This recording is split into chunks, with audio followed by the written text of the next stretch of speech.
Now let us learn the most versatile technique in finding the boundaries of object in the images. Active counter. This technique uses the energy constraints and forces in the image for segmenting various objects that are present in the images. So let us have a look over here. I am having an image. Inside my image, let it be an object here. Some object is present. So a counter, this blue in color is nothing but a parametric curve. This parametric curve I am going to call it is a counter or a snake. So this snake is wrapping this object. So this active counter represents an object boundary which a parametric curve. So definitely this active counter or snake is associated with some kind of energy. As per the energy minimization problem, we need to minimize the energy that is associated with this counter such that whenever the energy is minimum, this counter will touches the edges of this object. So this is the main principle of the active counter here. So you can see here. So this is my image having an object inside it. My initial parametric curve is wrapping the object as you can see here. So finally the curve sticks to edges of the object, means it iteratively deforms and ends up with object edge pixel. That means the curve tends to sit here on the boundaries of the object. This parametric curve or the counter is associated with some energies. Hence, we are going to call that energy as a snake energy, which is expressed in terms of E internal plus E external plus E constraint. That is internal energy, which is associated here with curve bending property or some kind of a continuity property. I will be explaining you in detail. And coming to E external, it is related with some edges. So edge energy or image edge energies. So this edge energies is nothing but here in the image we do have many number of objects or region of interest. Definitely if they are present means they are definitely associated with the edges or the boundaries. And coming to energy constraint, it is a measure of external constraints which may result from high level shape information or some applied energy. Let me discuss about each and every energy one by one now. As I have said you that the counter is defined in XY plane because any image is nothing but it is a two-dimensional format. So let me go with it is an X comma Y plane, an image is and a parametric curve is in the image plane, that is X comma Y plane here. So ultimately our final aim is we need to minimize the energy corresponding to the snake or the counter. Whenever it is minimum, that means this snake energy is minimum here, the counter or this parametric curve, as you can see, the counter touches the boundary of the object in the image. Discuss, the counter is initially defined in XY plane, okay, that is good. And let me represent the counter with V of S as a notation. So V of S is equal to X of S comma Y of S. S is some parameter which may have the minimum value as 0 and the maximum value as 1. Now the counter is said to definitely have an energy, that is E snake equal to E internal plus E external plus E constant. Finally, I need to minimize this E snake, that is energy of a snake, such that whenever it is minimum, it is touching the object boundaries. Now coming to the internal energy, this depends on the intrinsic properties of a curve. So this is my curve, right? So this is nothing but some kind of a curve. Let me explain you clearly. So it is this internal energy is a summation of my elastic energy as well as this is my elastic or stretching energy and this is my bending energy. Okay, what is this elastic energy then? The curve is treated as a elastic rubber band possessing elastic potential energy. And this curve discourages stretches or stretching. That means it won't encourage any stretching. So always what the rubber band will do, it will always shrink, right? So that means it discourages stretching by introducing tension in the curve itself. So finally I am going to write the equation as E elastic equal to 1 by 2 integral alpha into Vs whole square into ds. So this Vs is nothing but first derivative of this point V with respect to some s here. So Vs, can I also call it as a gradient, right? It is a gradient of V because it is a partial derivative with respect to s here.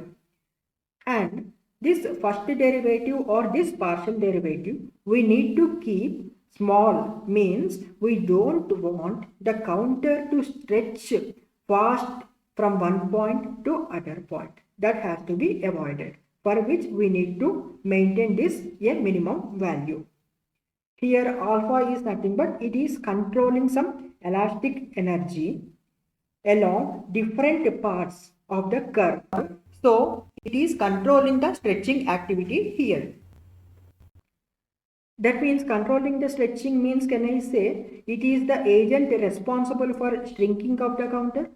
Yes, of course. So this is the first partial derivative here. And what is this bending energy? So this bending energy contributes to second derivative and it is responsible for the smoothness of the parametric curve. Like the snake or that active counter is considered here to behave like a thin metal strip. So you know that what is this thin metal strip here?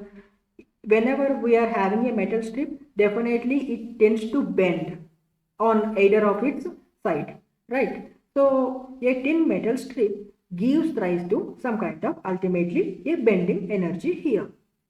So that means, can I say that it is a sum of, it is because I have used here integral in this equation of bending. So in the energy bending equation, I have used here integral beta of s into Vss whole square into ds. So this Vss is nothing but it is the second partial derivative and it is responsible for the smoothness. And also we need to minimize this value too, as how we aim to minimize this one. In the similar manner we also have to aim to minimize this function, okay, because we need to minimize here that Vss, that is second partial derivative, which is responsible for the rate of change. So the rate of change have to be minimized, right? So here beta, however the alpha is playing a role here, in the similar manner the beta is also playing a role here. And it is defined as, this bending energy is defined as a sum of squared curvature of the counter, because Vss is nothing but it is a parametric curve, right? Because sum of squared, I have here used square, so sum of squared curvature of this counter.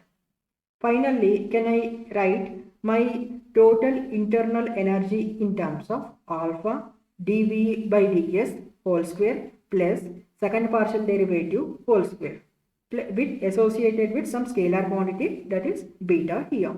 And this is responsible for the stiffness or the bending, and this is responsible for the elasticity or stretching. The same thing I have projected here also. As I have said you that the snakes in particular are designed here to solve problems where the approximate shape of the boundary we are going to find here. So let me assume this is my snake here. So this is my some parametric curve. A simple elastic snake I have projected here, you can see. So this is defined by a set of points like V1, V2, V3, V4 up to V10. Okay. So that means, can I have a range from I equal to 0 to n minus 1. But here I have taken I equal to 1 to 10. So this is my parametric curve. And internal energy is an elastic energy And external energy is nothing but it is an edge based energy. I will discuss about the external energy later. So let we all have a clear understanding of this internal energy. So this is Vi. Vi may be any point on this parametric curve that is having a spatial coordinate as xi and yi. So this is a parametric curve. This parametric curve is nothing but it is accumulating many number of V points, right? Okay. Now, as I have said you, this internal energy is a combination of elastic energy. So I am having here on my curve 2 points. One point is V1 and the next point is V2. So I can even stretch it, I can even shrink it. What is my ultimate aim? I want this factor to be minimum. That is, this first partial derivative have to be minimum. dv by ds should be minimum, means it is indicating me that I don't want the counter to stretch fast from one point to other point, or I don't want the counters to stretch at all. So this have to be minimum. And this is the one, that is the discrete approximation. This is the equation of discrete approximation for this partial derivative, that is dv by ds. And in the internal energy representation, we also have one more energy that is called bending energy. So this is my bending energy or the stiffness, because as I have, these are the 3 points, some collinear points. Okay, V5, V6 and V7. I can bend, because if I consider this as a metal strip, I can bend my metal strip in this manner or in this manner. Okay, so this factor, this rate of change of bending is also to be maintained minimum, that is d square V by ds square is nothing but Vi plus 1 minus Vi minus of Vi minus 1. This is the discrete approximation for this second partial derivative. Why? Because this d square V by ds square is resulted from this one. Like if this is my Vi, I am going to consider it as Vi plus 1. I will be treating it as Vi minus 1. So these 3 agents are involved in this equation. But coming to here also, some kind of, because if I take here, this is Vi minus Vi, this is my Vi plus 1 and this will be my Vi minus 1. So if I would like to stretch it, means these 2 agents will come into picture. So this is about the bending energy and this is about the elastic energy. Right. We need to also discuss about the external energy of this parametric curve called active counter. So it is the energy which is derived from the image itself. As I have said you that the counter will finally latch up here. You can see the counter started here and finally latch up on the boundary of object. Means iteratively it is deforming itself and sticks to edges of which is of highest gradient in the image. This is nothing but your external energy. It is the energy which is derived from the image. Okay. Now this E energy can also be represented in 2 ways. One is this equation, that is E image of x comma y equal to minus del I of xy whole square. And second is E image of x comma y equal to minus del of g sigma xy convolution with I of x comma y whole square. So this del is nothing but we are doing the gradient operation on the images, where once we are doing the gradient operation on the images, means we are doing the edge detection. Some kind of edge detection operation is happening here. And coming to here, we are doing an image is convolved with a Gaussian. So which a Gaussian function? It is first convolved with a Gaussian function. After that, I am doing the gradient operation. Finally, we are doing here. So these are the 2 forms of energy that one can obtain from the images. The same thing I have replicated here also. So this external energy corresponds to the edges of a object, right? And The thing is, finally, my aim is to find a counter whose energy is minimum. That means E snake energy have to be minimum here. So this E snake is a combination of internal energy as well as the external energy. So using the variable calculus and some kind of, as you people are aware of the Lagrange differential equations, and by using the concepts and applying here, my final resultant equation will be alpha VSS plus beta VSS minus d by dv, that means some kind of a gradient of image, okay, that is equal to 0. This equation is nothing but I am having here a force balanced equation.